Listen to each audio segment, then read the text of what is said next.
Hello everyone, a very warm day to you. I hope your day has been going great and happy new year in advance. It's been a beautiful year of 2025. Regardless of our challenges, we all made it this far. So welcome to the program Citizens Dialogue on First Nest News Port Harcourt, where we discuss trending and interesting political topics. I am Becky Osoro. Joining me on set to have this conversation is King Sojalo. Sit back, relax and enjoy all we have for you on this beautiful segment. Welcome back to the show, Citizens Dialogue on First Nest News Port Harcourt. It's a pleasure having you, Seth King. Thank you so much, Becky. Happy New Year in advance. I wish you the same. Okay, it's been a beautiful year, of course. 2025. Yes, and we're hoping to enter the new year. A greater year than 2025. Yes, in a good form, exactly. Okay, so let's head straight to the story for today. Governor Otti vows, I won't defect with Obi, I remain in Labour Party. He said that he will not defect to the Labour Party. He made the statement while declaring on Tuesday during his monthly media briefing in Umuahia, the Abia state capital, saying he had decided to remain in the Labour Party to rebuild and help rebuild and reposition, the party, regardless of all the challenges that have been happening. He has decided that he's not going to leave the Labour Party. He's going to be there and stagnant regarding whatever pressure he's going to receive as a coming. Look forward to the 2027 election. So now the question is this: why is Otti refusing to leave the Labour Party? Well, I think he's someone who really understands governments. You understand, and looking at the fact that Alex Otti is a man of integrity. When you really look at him, you definitely look at he's indeed a man of integrity who knows, where he's coming from. And because he made a statement in that meeting as well that, this is the party which brought him into power. Okay. And for a man to, bring that emphasis, he did. He deserves an applaud, as in he has really shown that he's someone, who has dignity. Yeah, but every other person who is, defecting, and probably that specific party led them to where they are today, whether a governor or probably anything, they still defect. But if you look at the scenario so far, in most politicians who are defecting, I think they've not really set back and, observe how they came into the position with it. But this governor, the Abia State governor, really emphasized on that, and which really struck my heart and say, yes, this is a man who knows what he's doing. You understand? Despite, pressures there from back and front, trying to move into, persuade him into the ruling party, he has still, gave reasons that, look, I really want to stick back to this party, and I really want to build the party, even if it's not where people ought it to be. You understand? And I really I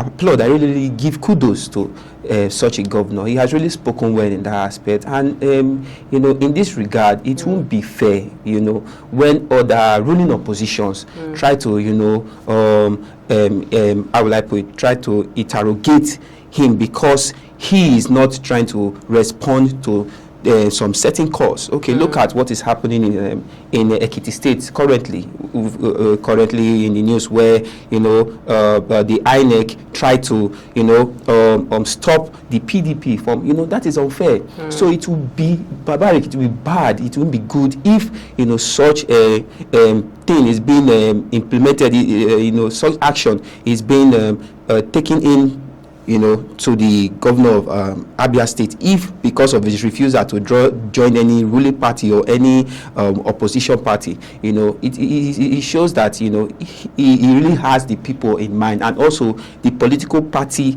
that has brought him into power. He really has those such institutions in mind. Okay, so he was saying something about Peter Obi. He said he will not leave Labour Party just the same way Peter Obi did. Did they have a discussion or something like based on his emphasis? He said that the former Anambra State governor, Peter Obi, notify him that, look, I'm leaving Labour Party, and he said he gave him his blessing. I watched the video. He made such things. He said he gave him the blessing, and I don't think there will be an effect in that. You understand? Just as we usually say, everyone have the right to the camp and go to wherever pleases them. You understand? Which the former Anambra State governor has done, Peter Obi. So there should be no much pressure. Instead, they should also look out for themselves. You see, one thing about most of our politicians, most of our high-profile people, when you are the campy, that shouldn't make you enemies. You understand? we're only talking about political parties here. It shouldn't affect how you lead the people. It shouldn't affect your leadership on the lives of the citizens. You understand?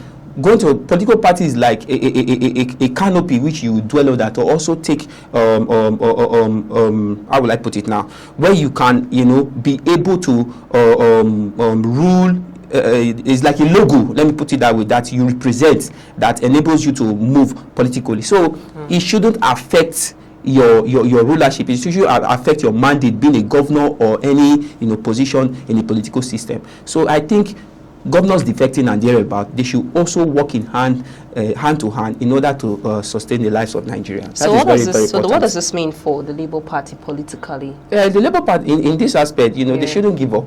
Despite defection, this is not the first time governors and high-profile people are defecting from various parties.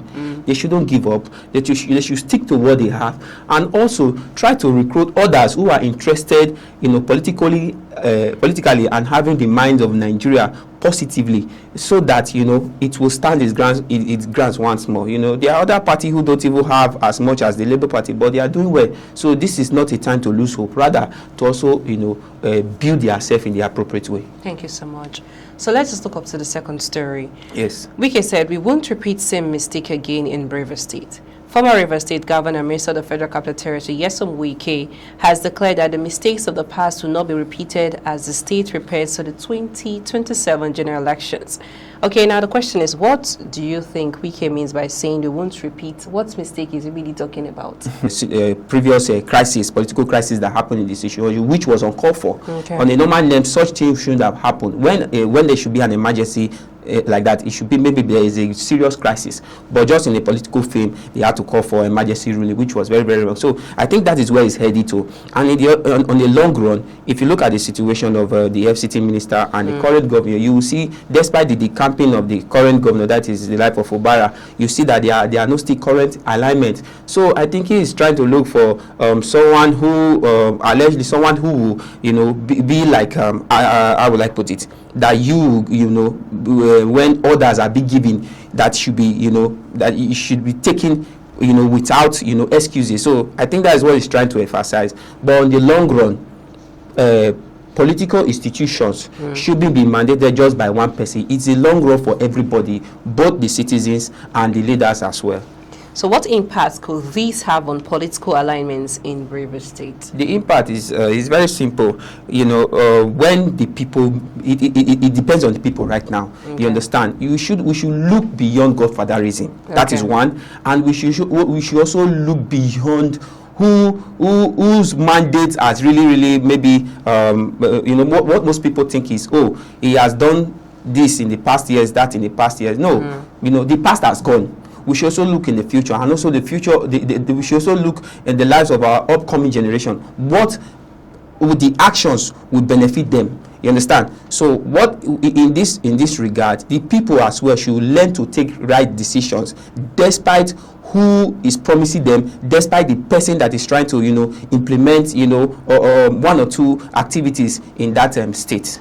So it depends on the people. Okay, well. So do you expect Wike to remain influential in Rivers politics going forward? Right from time, he has kind of been influential, but at the same time, he's supposed to, let the governor do his job. You understand? Because the governor is the first man of the state, and he was elected friendly by the people.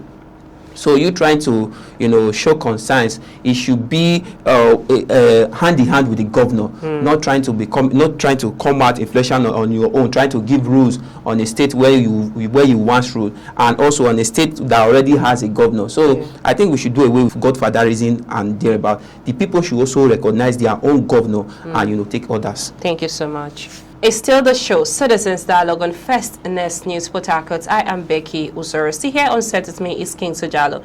Let's go for a short break. When we return to bring to you as reports of U.S. restricting green card and citizenship applications for Nigerians raise concerns. Please stay with us. Welcome back to the show, Citizens Dialogue on First Nest News Port Harcourt. I am Becky Usoro. Still here on set with me is King Sojalo. Let's just use the story to round off for this segment. The United States government has temporarily suspended the legal immigration application filed by Nigerians and nationals of other countries newly added to the U.S. travel ban proclamation this week. That's reports, just coming in. Okay. Now the question is, how accurate are these reports that the U.S. has stopped Nigerians from applying for green cards or citizenship? Well, in most cases, I think from this action, the U.S. is trying to, kind of secure the nation's identity, and moreover, in terms of security and thereabout, in terms of border immigration. Yeah, there's no clear evidence of a complete ban yet. Exactly. So I think this action is trying to measure in those aspects, most especially security purpose. We could recall where I think on last month where this incident happened. I think this month or so where there was a shooting during the Thanksgiving period. So I think that was where the first commencement made on where two security were shot, by an Islamic individual. But why is the Africans, being the major concern? The major concern, most especially like countries like Burkina Faso, Niger, Mali, and thereabout, including Nigeria too. So that is what really bothers me more. That why is the African country really, most concerned in that aspect. Yeah, so how could this situation affect Nigerians hoping to migrate to the United States? Of course, a lot of, in so many ways, in terms of delays, you understand, most especially in the course of, let me use this additional, documentation could be required as well. Yes, in terms of screening and thereabouts, most especially in the life of our students, you understand, who are going there for studying and thereabouts. So, you understand, they might have 1 or 2 years to study, but if you look at with all this situation now, it might increase, and it will really cause them tragic delay in most cases. So I think there should be the amendment in this institution by the U.S. president, so that it doesn't really affect people who have ambitions in one or two activities that concerns the USA. Just your last word. What role does Nigerian diplomatic relationship with the U.S. play in this issue? Well, it all depends on the ambassadorial movements, whereby they really need to speak on behalf of Nigerians. Nigerians are not the first country who have been brought into such list. There were people who were able to intervene, in those countries. Representatives. So such strong engagement can actually help. Yes, and also our president too also have to emphasize in this issue, so that it doesn't prolong the situation. Thank you, Jalo. It's a pleasure having you on set. Thanks, everyone. That's our show for today. Citizens Dialogue on First News Port Harcourt. I am Becky. Also, many thanks for watching, and Happy New Year in advance.